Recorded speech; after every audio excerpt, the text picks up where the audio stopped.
Ahoy there, me hearties. This be Captain Silver Hook, and you're listening to the Two Old Pirates podcast. Set sail for an open sea of stories, tales, and some really crazy stuff.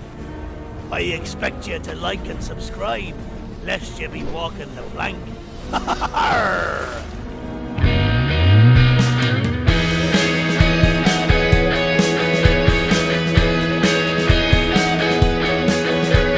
Hey, and welcome to the Two Old Pirates. This is episode 108 with your boy Eric.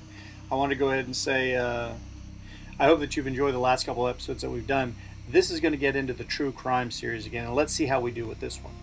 This one is called the 1971 Corpus Christi New Year's Eve Massacre.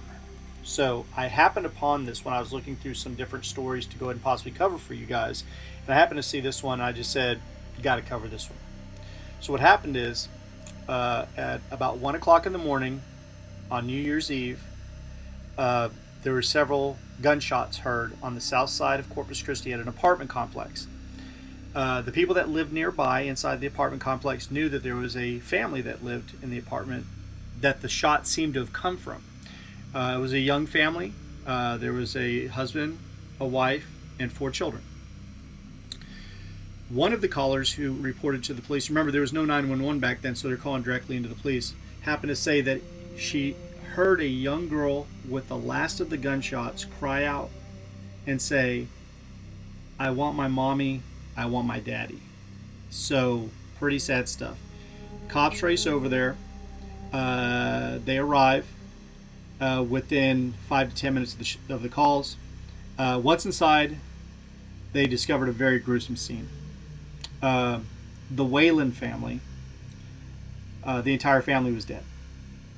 The husband, Robert Whalen, who was 33, was in the Navy and was married to Peggy, who was 32, his wife. They had 4 children: Deborah, 12, Kelly Ann, 11, Robert Jr., 9, and little Mary was age 3. As the police entered the apartment on the south side, they found Robert, the father, laying face down in one of the children's bedrooms. He had been shot in the back of the head. He was deceased. They quickly raced to the other children's bedroom, and they found 2 more of the children, both little girls, both shot to death. They then went to the master bedroom, and inside the master bedroom they found Robert Jr. and one of the sisters, and they had also been shot to death. They reached the bathroom. As they reached the bathroom, they looked underneath the door and they could see blood pooling underneath the door, so they knew there had to have been another victim. That's where they found Peggy. Her body was nearly blocking the door as they tried to push in to get inside. She had a single gunshot wound to the head. It had exited and shattered the tile in the bathroom on the other side of the bathroom. With the detective and the medical examiner investigator along now on the scene, they began to piece together what had happened that night. In the bathroom, they found a snub-nosed .38 that had been bought for Robert by Peggy as a Christmas gift. It had 1 spent round in it and 4 live rounds. The spent round had been used by Peggy on herself. They found 5 spent cartridges inside the sink. So after she had killed each of her family members, she had picked up the gunshot. She had picked up the shell casing and brought them all into the bathroom with her, laid them in there, and then shot herself. There were 2 notes that were found inside the apartment. Neither were signed, but they were both sealed.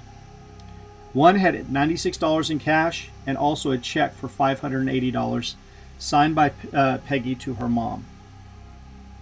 One note was written to Peggy to her brother asking to make sure that their mom got the money in the note that Peggy had left.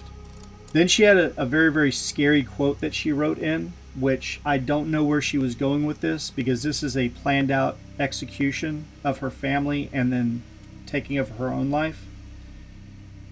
She said, quote, "If the family ever hears voices through the air, it will be before a lifetime. That's all I can tell you, other than someone will tell you what to do. Make sure Mama gets the check cashed right away. If not, the money will go to no one." Inside the second note, she had said to her brother also, make sure all insurance from the family that can be collected goes to her mother. There was no explanation in the notes. There was definite planning. And she went through with her plan.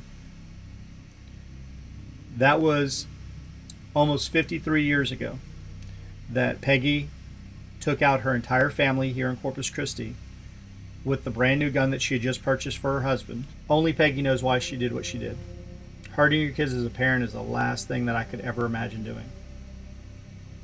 But that is a true crime story from here in Corpus Christi that most people have never heard about, and I happened to find out about it. And I wanted to share with you about a true crime event that happened in Corpus Christi 53 years ago. The murder and suicide of the Wayland family, a young family that had their whole lives ahead of them. And for some reason, Peggy decided to go ahead and end all that. I hope that you enjoy this podcast.